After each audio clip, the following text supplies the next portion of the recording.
Bonjour et bienvenue à la rencontre du lundi.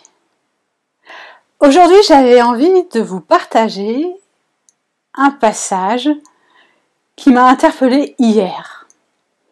Effectivement, prenant mon petit déjeuner en écoutant l'émission de radio Soleil sur France Culture, j'ai redécouvert le passage qui précède le combat entre David et Goliath. Tout le monde connaît le combat entre David et Goliath.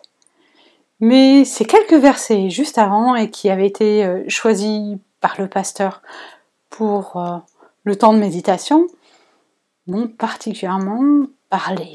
Et j'espère qu'il en sera de même pour vous. Découvrons ensemble cet extrait qui est situé dans 1 Samuel au chapitre 17. Et il s'agit des versets 38 à 40. Saül donne à David son équipement de guerre. Il lui met son casque de bronze sur la tête et il l'habille de sa cuirasse. David met encore l'épée de Saül par-dessus la cuirasse. Il essaie d'avancer, mais il n'y arrive pas. En effet, il n'est pas habitué à cet équipement. Alors il dit à Saül : « Avec tout cela, je ne peux pas marcher. Je n'ai pas l'habitude. » Et il enlève l'équipement de Saül. David prend son bâton et il va choisir 5 pierres bien lisses au bord du torrent. Il les met dans son sac de berger. Il prend sa fronde dans sa main et s'avance vers Goliath. Ce texte nous présente un jeune homme, David, connu pour être le dernier de sa fratrie, un beau jeune homme, berger, qui va affronter le géant qui terrifie les soldats de l'armée d'Israël.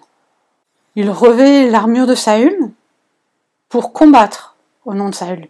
Il ne rejette pas son roi, il ne rejette pas les techniques installées de son roi, il ne rejette pas cette parure qui fait de lui un guerrier.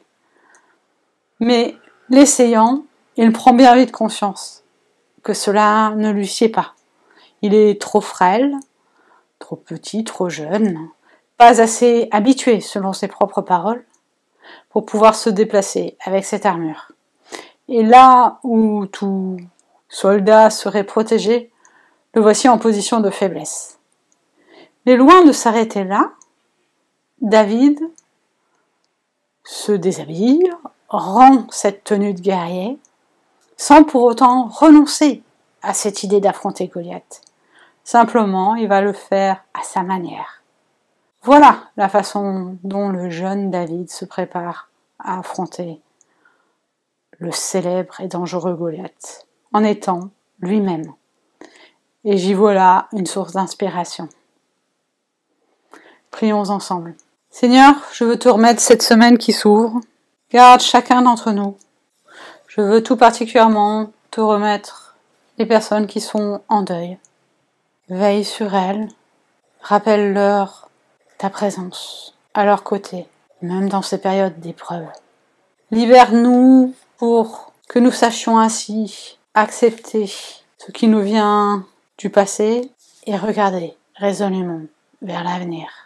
Avec les mots de ton Fils, je veux te redire, notre Père qui es aux cieux, que ton nom soit sanctifié, que ton règne vienne, que ta volonté soit faite sur la terre comme au ciel.